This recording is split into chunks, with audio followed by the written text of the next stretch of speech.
Bapak Ibu Saudara yang dikasihi Tuhan, ini kali kedua kami boleh diberi kesempatan untuk melayankan firman Tuhan di tempat ini. Kami ingin meralat sedikit tentang informasi yang disampaikan oleh Ketua Seksi Pria kita dari Jemaat Persiapan Tiga Raksa, bahwa penggalangan dana ini dalam berupa nyanyian, pujian, dan payung yang adalah karya dari seksi pria langsung yang dikerjakan untuk penggalangan dana pelunasan pinjaman pembelian ruko yang didahulukan oleh salah seorang warga jemaat kita dalam pembelian ruko ini. Karena itu dalam kunjungan-kunjungan kami nanti sepanjang bulan-bulan ke depan di Jabodetabek adalah dalam rangkaian penggalangan dana pelunasan pinjaman yang telah didahulukan oleh jemaat kita sebesar 700 juta. Kiranya Tuhan memberkati kunjungan ini ke minggu depan di tanggal 31 ke Jemaat Khusus Maranatha Cengkareng, Kementeng, Rawamangun, dan Bekasi. Tuhan memberkati kita.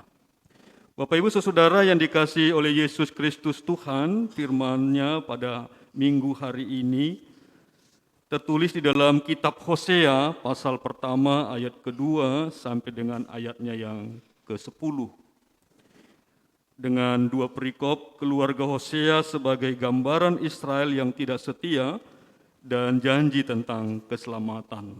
Saya akan bacakan secara keseluruhan bagi Bapak Ibu sekaliannya, baik yang hadir di gereja ini secara onsite maupun Bapak Ibu Saudara yang hadir di rumah masing-masing.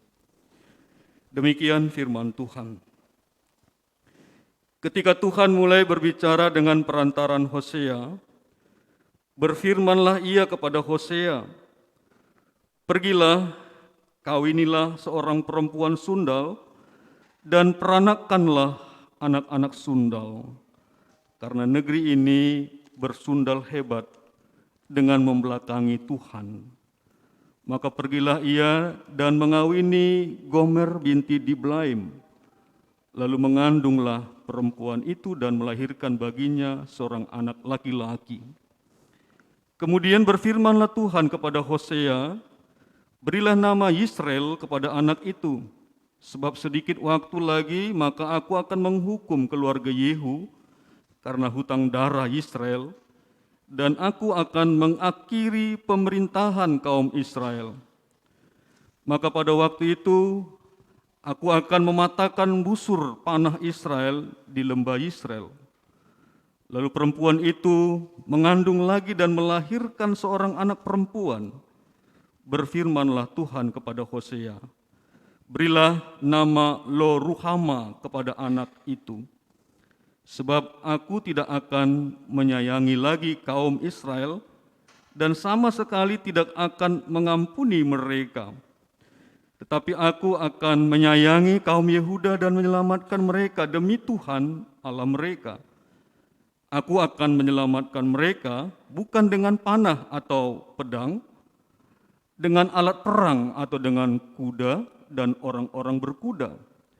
Sesudah menyapi, Lo-Ruhama mengandunglah perempuan itu lagi dan melahirkan seorang anak laki-laki. Lalu berfirmanlah ia, berilah nama Lo-Ami kepada anak itu, sebab kamu ini bukanlah umatku dan aku ini bukanlah Allahmu. Tetapi kelak jumlah orang Israel akan seperti pasir laut yang tidak dapat ditakar dan tidak dapat dihitung. Dan di tempat di mana dikatakan kepada mereka, kamu ini bukanlah umatku, akan dikatakan kepada mereka, anak-anak Allah yang hidup. Demikian firman Tuhan.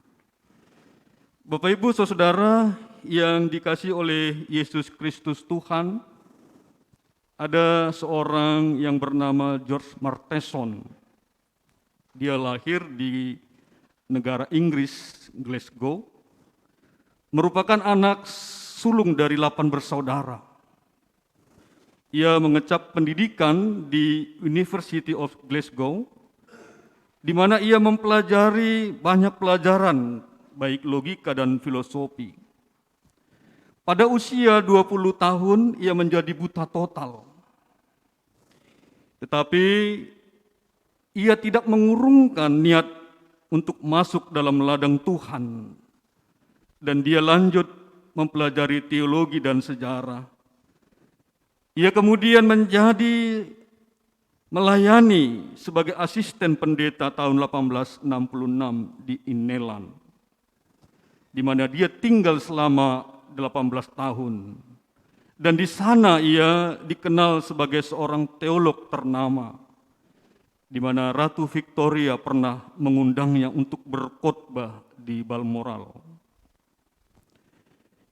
Bapak, Ibu, Saudara yang dikasihi oleh Yesus Kristus Tuhan, George Marteson punya kisah yang sangat tragis.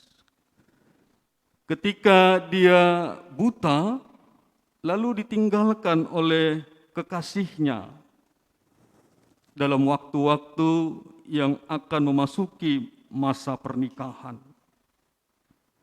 Dalam kesedihannya karena ditinggalkan kekasihnya itu, dia justru dikuatkan dengan mengubah sebuah lagu atau menciptakan sebuah lagu yang berjudul "Ya Kasih yang Merangkulku". Itulah yang dituliskan oleh George Marteson dalam Kidung Jemaat kita 366.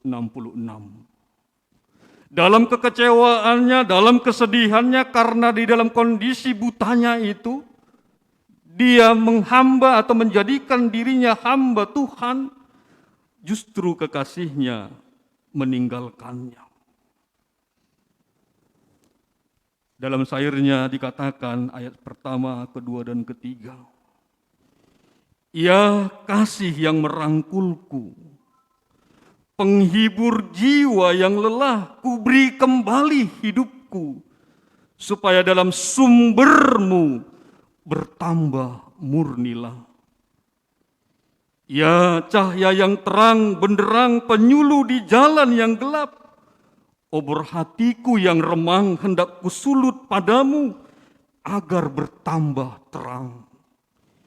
Ya sukacita yang penuh di balik tangis dan erang, senantiasa kau menantiku, ku yakin, setelah gelap bersinar surya terang."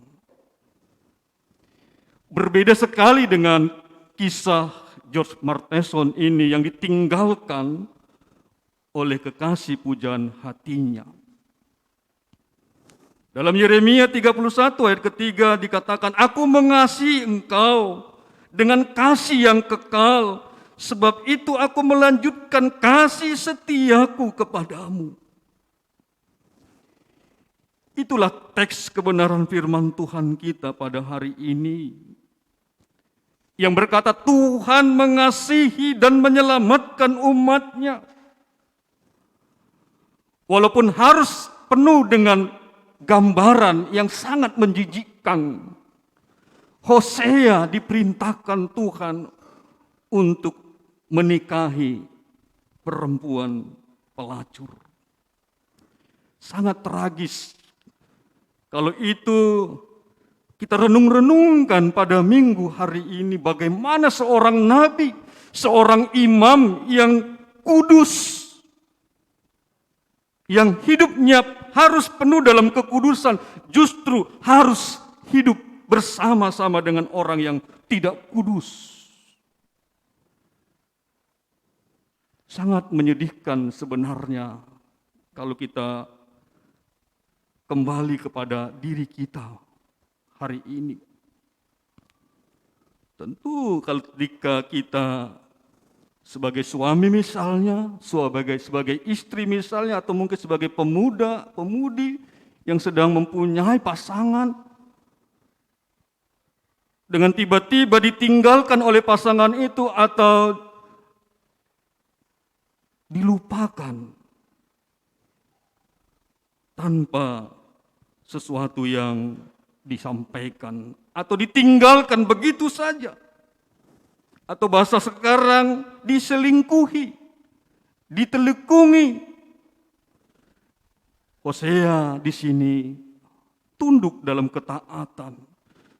Ketika Tuhan mulai berbicara dengan perantaran Hosea, berfirmanlah ia kepada Hosea, pergilah kawinilah seorang perempuan sundal. Ayat ketiga berkata, tak tunggu-tunggu lagi. Bahkan dia tak berdialog, berdebat dengan Tuhan. Maka pergilah ia dan mengawini Gomer binti Diblaim. Sebagai gambaran yang sangat menyakitkan sebenarnya, hati Tuhan sangat kecewa. Ketika umat Tuhan yang telah diselamatkan, yang telah disayangi, yang telah dibawa keluar dari tanah Mesir ke tanah perjanjian, justru meninggalkan dia. Menyembah kepada Allah-Allah lain. Hosea menyoroti tujuan pesan Allah. Bagaimana rasanya menjadi Allah yang diselingkuhi? Bagaimana rasanya menjadi Allah yang ditinggalkan oleh umatnya yang diselamatkan? Bagaimana perasaannya ketika umat pilihannya sendiri menolak dia? Bahkan berlari menyambut justru dewa-dewa palsu. Itu sebabnya selalu dalam pembacaan hukum-hukum Taurat kita selalu diingatkan, jangan ada padamu Allah lain. Baik di atas langit, di tengah bumi, di tengah laut atau di bawah laut sekalipun. Jangan ada padamu Allah lain. Justru apa yang menjadi janji mereka ketika Yosua dalam Yosua 24 mengingatkan, kalau aku dan keluargaku dengan seisi rumahku akan beribadah kepada Tuhan. Bagaimana kamu? Silakan pilih. Tapi dalam Yosua 24 itu umat Tuhan berkata, kami akan menyembah Tuhan. Padahal buktinya omong kosong. Dan ini yang mau diingatkan oleh perkawinan Hosea dengan perempuan bernama Gomer itu. Allah mengutus Nabi Hosea untuk menjalani hidup yang bagaikan sebuah dongeng sebagai teladan. Hosea diperintahkan Allah untuk menikahi dengan perempuan jalang, perempuan sundal. Justru Gomer yang bukannya berubah menjadi setia, sebaliknya melarikan diri dan melakukan perzinahan dengan pria-pria lain. Hanya dengan menjalani kehidupan yang seperti itulah Hosea akhirnya dapat memahami, kemudian mengekspresikan bagaimana perasaan Allah terhadap ketidaksetiaan bangsa Israel. Sesudah semua yang dilakukan oleh Gomer, Allah memerintahkan Hosea untuk meminta Gomer kembali dan mengampuni dia. Pola itu kemudian berulang kembali. Kalau lihat kejadian dari kejadian 1, Keluaran, Imamat bilang, bahkan sampai nanti dalam pengalamannya Raja Daud, pola itu selalu ada, Bapak Ibu Saudara. Pola apa? Pertama, berdosa. Kedua, dihukum. Ketiga, kasih anugerah. Pola itu selalu ada. Ketika manusia berdosa, maka dia layak mendapat keadilan Allah, dihukum, diripason. Selalu ada kisah itu, mulai dari kejatuhan manusia ke dalam dosa. Manusia pertama, Adam dan Hawa berdosa, hukumannya apa? Keluar kau dari Taman Eden ini. Berdosa keluar dari Taman Eden ini, berdosa keluar dari kasih anugerah Tuhan. Tetapi apa? Kasih anugerah Tuhan muncul dalam kisah mereka. Apa?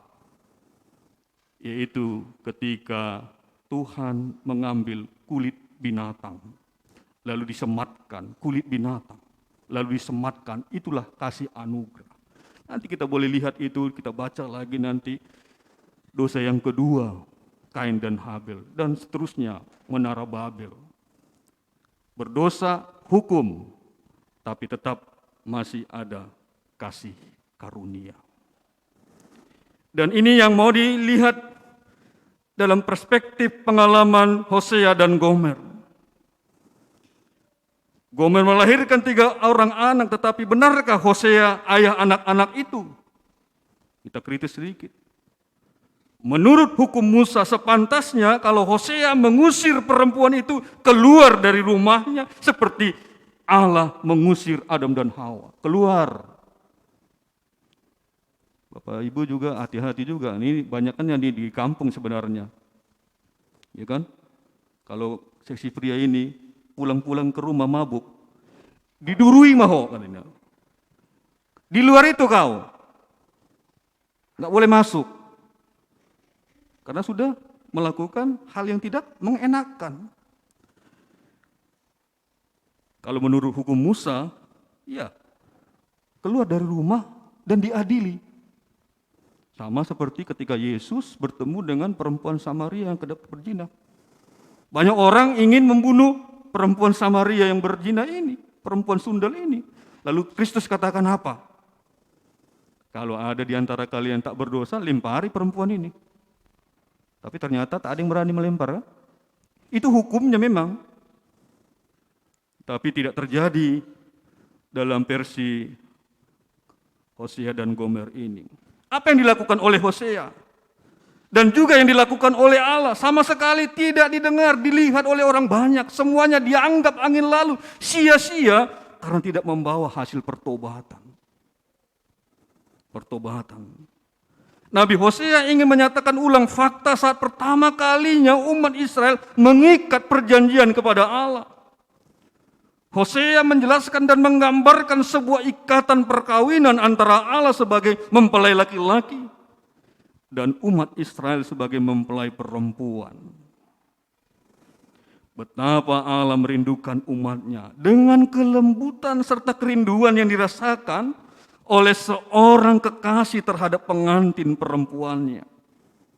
Dalam perjanjiannya itu Israel sepakat untuk mengasihi dan menaati Allah apapun yang terjadi sampai maut memisahkan kita. Seperti persis perjanjian pernikahan kita yang sudah berkeluarga, bukan? Sampai maut memisahkan kita. Namun semua itu hanya omong kosong. Sesudah mereka menikmati kemakmuran di negeri perjanjian itu, kobaran api cinta itu mati pelan-pelan. Ikatan perjanjian yang lama itu sudah retak.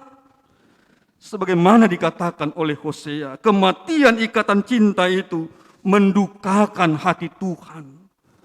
Allah hanya bisa menjanjikan satu lagi kesempatan lain. Dengan sebuah perjanjian yang baru pada masa mendatang saat kamu mau memanggilku dengan sebutan suamiku. Dan kamu tidak lagi memanggil aku tuanku. Itulah perjanjian baru. Perasaan Allah yang ditinggalkan kekasih hatinya. Dinyatakan dalam Hosea pasal ke-5 ayat ke-12. Di sana dikatakan, sebab itu aku ini akan seperti ngengat bagi Efraim dan seperti belatung bagi kaum Yehuda, menjijikkan, ngengat dan belatung. Perasaan Allah karena ditinggalkan kekasih hatinya. Hosea dan Allah mendemonstrasikan dalam pernyataan warna-warna bagaimana rasanya mencintai seseorang sedemikian rupa. Tetapi tidak memperoleh balasan yang seimbang, bertepuk sebelah tangan. Sungguh sangat menyedihkan. Bapak Ibu, saudara yang dikasihi oleh Yesus Kristus Tuhan, bahkan Allah dengan semua kuasanya tidak bisa memaksa umat Israel untuk mencintainya. Bahkan Allah dengan semua kuasanya tidak bisa memaksa kita yang hadir di gereja ini, yang hadir di rumah masing-masing untuk mencintai Tuhan. Tidak bisa dipaksa. ada free will, ada kehendak bebas. Sama seperti anak katekisasi CD kita di Jemaat Persiapan Tiga Raksa. Jawabannya sangat mengesankan, tapi dalam tanda kutip sangat mengkhawatirkan. Amang, kan naik CD, katekisasi CD jadi siswa katekisasi nggak boleh dipaksa, Amang. Sampai ada jawabannya seperti itu. Mencintai Tuhan juga nggak bisa dipaksa. Kerelaan hati, kerinduan kita. Semakin kita mengenal siapa Allah yang kita imani, semakin kita mengenal siapa Allah yang menyelamatkan kita, semakin kita mengenal siapa yang mengasihi kita, maka kita akan semakin dan semakin juga. Amin. Sama seperti itu. Kalau kita nggak kenal, kita nggak akan mengasihi. Makanya ada tak kenal maka tak sayang. Karena itu kita harus terus mengenal siapa Allah yang mengasihi kita, siapa Allah yang menyelamatkan kita di tengah-tengah hidup dan kehidupan kita ini. Kita boleh memilih apa yang menjadi kerinduan kita. Bapak, Ibu, Saudara, Allah sebagai sosok kekasih tidak mau berbagi pengantin perempuannya dengan siapapun. Dia tidak mau diduakan. Jangan ada padamu Allah lain. Itu perintah. Jangan ada Allah lain di hadapanku. Dia tidak mau diduakan. Dia tidak mau dimadu. Allah yang seperti itu yang telah mengasihi dan menyelamatkan kita. Namun yang mengherankan bahkan ketika kekasihnya itu membelakanginya, dia tetap setia kepadanya. Allah mau menanggung derita dengan harapan bahwa suatu hari kelak kekasihnya itu mau berubah seperti anak yang hilang. Ayahnya menunggu di depan pintu berhari-hari, berbulan-bulan, bahkan mungkin bertahun-tahun. Kapanlah ini kembali anak yang hilang ini? Itulah Allah yang mengasihi kita. Dia tetap setia. Dia tetap menantikan walaupun banyak umatnya pergi dari hadapannya. Dia mau menanggung derita. Hosea di sini membuktikan bahwa Allah rindu bukan untuk menghukum, melainkan untuk mengasihi. Dia adalah Allah yang mengasihi dan yang menyelamatkan umatnya. Karena itu perenungannya dan pertanyaannya, bagaimanakah kita membalas kasih Allah yang telah menyelamatkan kita? Sehingga ketika kita pulang nanti dari gereja ini, kita mau membalasnya. Siapakah aku ini Tuhan, jadi biji matamu? Dengan apakah Tuhan ku membalasnya? Yohanes 3 ayat 16 tentu kita sudah hafal luar kepala kita. Karena begitu besar kasih Allah akan dunia ini. Sehingga ia telah mengaruniakan anaknya yang tunggal supaya setiap orang yang percaya kepadanya tidak binasa, melainkan beroleh hidup yang kekal. Amin. Karena begitu besar kasih Allah akan dunia ini. Karena begitu besar kasih Allah akan kita yang walaupun mungkin penuh dengan ketidaktaatan, penuh dengan ketidaksetiaan, Dia terus menantikan kita. Bagaimana kita membalas kasih Allah yang telah menyelamatkan kita? 1 Petrus 1 ayat 18. Sebab kamu tahu bahwa kamu telah ditebus dari cara hidupmu yang sia-sia yang kamu warisi dari nenek moyangmu. Itu bukan dengan barang fana, bukan pula dengan perak atau emas. Karena itu, jangan sia-siakan hidup kita. Sehingga kita boleh lihat itu dalam Filipi pasal kedua ayat 12. Hai saudara-saudaraku yang kekasih, kamu senantiasa taat, Karena itu tetaplah kerjakan keselamatanmu dengan takut dan gentar. Sekali lagi saya bacakan. Hai saudara-saudaraku yang kekasih, kamu senantiasa taat, karena itu tetaplah kerjakan keselamatanmu dengan takut dan gentar. Kalau kita sudah meyakini bahwa kita sudah menerima kasih yang begitu besar, kasih Allah akan dunia ini, kita menerima Yesus Kristus menjadi Tuhan dan Juru Selamat kita pribadi, mari kita kerjakan keselamatan kita. Mari kita perlihatkan bagaimana kasih Tuhan yang telah kita miliki dalam hidup dan kehidupan kita. Menjadi anak-anak yang senantiasa taat dan setia. Mengerjakan keselamatan yang telah kita miliki dengan takut dan gentar. Takut apa? Takut nanti kita diminta pertanggungjawaban. Takut nanti kita diminta pertanggungjawaban. Apa kerjamu, apa hidupmu? Apa yang kau lakukan dalam hidupmu? Selama kehidupanmu, apa yang kau lakukan? Adakah satu orang yang kita bawa kepada Kristus menjadi orang percaya? Atau justru kehadiran kita membawa orang pergi meninggalkan Kristus dalam kehidupannya? Mari renungkan, sudah seberapa banyak jiwa-jiwa yang kita bawa ke hadapan Kristus. Sebagaimana tema pelayanan gereja kita GKP, gembalakanlah domba-dombaku. 1 Petrus 2. Kita dipercayakan untuk menggembalakan domba-domba yang dipercayakan oleh Tuhan. Bukan hanya pendeta, bukan hanya penatua, semua orang percaya, semua warga gereja GKP. Dalam lingkup yang kecil, keluarga kita. Gembalakan anak-anak yang Tuhan anugerahkan. Gembalakan istri yang Tuhan percayakan. Gembalakan suami yang Tuhan percayakan. Dan lain sebagainya. Pimpin mereka. Arahkan mereka. Karena itu adalah bagian daripada kebenaran firman Tuhan. Merespon Allah yang telah mengasihi. Memfollow up Allah yang telah menyelamatkan.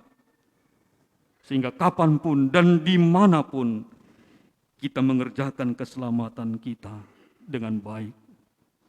Kiranya Tuhan menyertai, menguatkan dan memampukan kita semua, para penatua, para suami, para ibu, para istri, dan para anak-anak. Terus menerus menunjukkan cinta kasih yang semakin lebih dalam, lebih sungguh-sungguh lagi, kepada Allah dalam Kristus Yesus Tuhan yang telah mengasihi kita dan menyelamatkan kita. Selamat terus berjalan dalam hidup dan kehidupan yang masih dipercayakan oleh Tuhan. Tuhan memberkati. Amin. Kita berdoa. Terima kasih Bapa, Allah yang agung dan mulia dalam Yesus Kristus. Kami bersyukur senantiasa kepadamu. Dalam ketidaktaatan, di dalam ketidaksetiaan kami, mengikuti setiap perintah dan kehendak-Mu. Tuhan tetap setia menantikan kami. Kami boleh Tuhan menerima sekali lagi anugerah pengasihan dan pengampunan-Mu. Melalui firman-Mu yang kami dengarkan di minggu hari ini. Kami diingatkan bagaimana kasih-Mu yang telah menyelamatkan kami dari dosa kematian kekal itu. Tuhan bawa kami memasuki hidup yang baru, hidup yang kekal, yang Tuhan anugerahkan.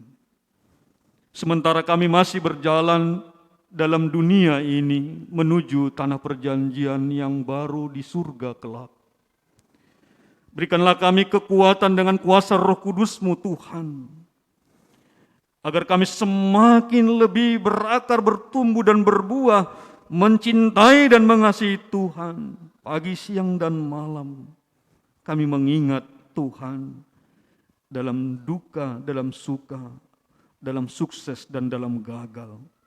Dalam apapun situasi kehidupan kami tidak berubah setia kepadamu, sebagaimana Engkau yang tidak pernah berubah dahulu, sekarang, dan sampai selama-lamanya.